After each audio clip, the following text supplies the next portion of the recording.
రాజ్యసభ ఎన్నికల్లో తన నామినేషన్ తిరస్కరణ వెనుక కాంగ్రెస్ లో ఎలాంటి కుట్ర జరగలేదు, వంచనలో భాగంగానే భారతీయ జనతా పార్టీ 3వ అభ్యర్థిని నిలబెట్టింది అంటూ ఉన్నారు మీనాక్షి నటరాజన్. ఏంటి సార్, చాలా ప్రచారాలు జరిగాయి, కాంగ్రెస్ పార్టీయే లీక్ చేసింది కొందరు అని చెప్పేసి బీజేపీ నాయకులు ఆరోపణలు చేశారు. సో ఇప్పుడు మీనాక్షి నటరాజన్ క్లారిటీ ఇస్తూ ఉన్నారు. అసలు మీనాక్షి నటరాజన్ ఏంటంటే ఆమె she a very discipline Congress worker. ఆమె ఎక్కడ ఏమాత్రం కూడా మనము శంకించలేని అత్యంత నిజాయితీ కలిగిన కాంగ్రెస్ వర్కర్. అందువల్ల కాంగ్రెస్ పార్టీ నుంచి వస్తున్న దాడులను ఆమె చాలా సమర్థవంతంగా తిప్పికొట్టింది. భారతీయ జనతా పార్టీ ఎత్తుగడగా దీన్ని కాంగ్రెస్లో అంతర్గత కలహాలకు క్రియేట్ చేసే రీతిలో ఈ మొత్తం స్క్రిప్ట్ రాసింది. అసలు థర్డ్ క్యాండిడేట్ పెట్టిన రోజే అర్థమైంది మీనాక్షి నటరాజన్ను ఓడించడానికి బీజేపీ ఒక పెద్ద కుతంత్రాన్ని రచించింది అని.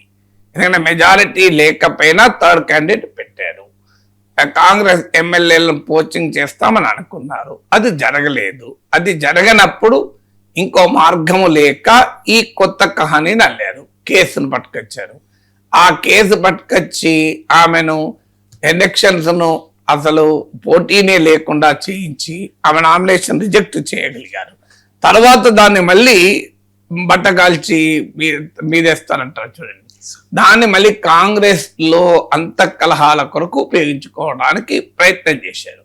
అందుకే మీనాక్షి నటరాజన్ కుల్లంకులా చెప్పింది, ఒకటి, మా కాంగ్రెస్ లో అంత అనైక్యతకు సంబంధమే లేదు, నా నామినేషన్ రిజెక్ట్ లో ఎవరు లేరు.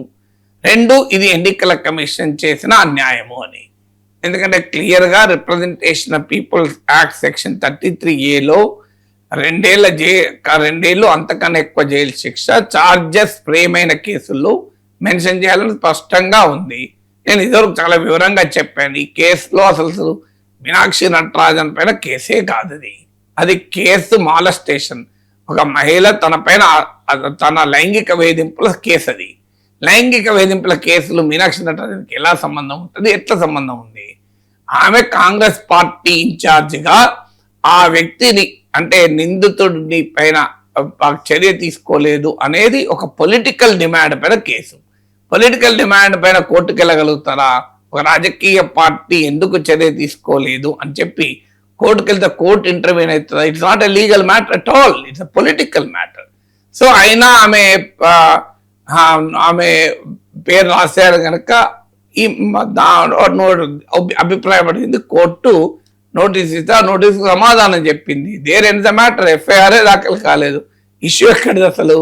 సో ఆ మీనాక్షి నటరాజన్ పైన ఎఫ్ఐఆర్ దాఖలు కాదు, ఇష్యూ ఎక్కడిది? సో అయినా కూడా దాని ఒక కేసుగా సృష్టించి, అదే ఒక తీవ్రమైన కేసుగా సృష్టించి చాలా అన్యాయంగా ఆమె నామినేషన్ రిజెక్ట్ చేయించారు. రిజెక్ట్ చేయించి మళ్ళీ దాన్ని కాంగ్రెస్ లో ముసలం పుట్టించేందుకు వాడుకున్నారు. ఇంతకన్నా అన్యాయం ఉంటుందా? డబుల్ ట్రిపుల్ అన్యాయం కదా. సో మొదటి రాజ్యాంగ ఉల్లంఘన, చట్ట ఉల్లంఘన, ఆ తర్వాత రాజకీయ కుతంత్రము.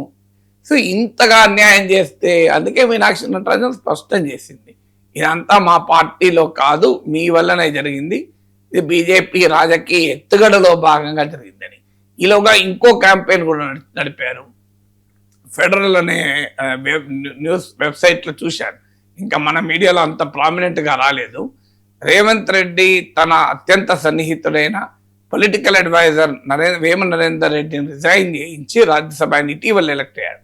ఆయన ప్లేస్లో మీనాక్షి నటరాజన్ను రాజ్యసభకు పంపించి తనపై వచ్చిన ఆరోపణలను ఒక సమాధానం చెప్తాడు, తన చిత్తశుద్ధి చూపెట్టుకుంటాడు. అందువల్ల మీనాక్షి నటరాజన్ మధ్యప్రదేశ్ నుంచి పంపించలేకపోతే ఆంధ్రప్రదేశ్ నుంచి రేవంత్ రెడ్డి పంపిస్తాడు. అందుకొరకు నరేందర్ రెడ్డిని కూడా రాజీనామా చేస్తాడని మరో స్టోరీ వచ్చింది. దానికి కూడా ఆమె ఫుల్ స్టాప్ పెట్టింది. నా కొరకు ఎవరు రిజైన్ చేయాల్సిన అవసరం లేదు, నా రాజకీయం మధ్యప్రదేశ్లోనే, నేను తెలంగాణ నుంచి రాజ్యసభకు కూడా వెళ్ళను అని చెప్పింది. ఇంతకన్నా ఎక్కడుంది? అందువల్ల ఆమె లాయల్ కాంగ్రెస్ పర్సన్ కనుక అన్ని రకాల ఆరోపణలు, స్పెక్యులేషన్లకు, విమర్శలకు, కుట్రలకు, కుతంత్రాలకు, ఎత్తుగడలకు ఒక్కసారి ఒకే దెబ్బకు సమాధానం చెప్పినట్టు కనబడుతుంది.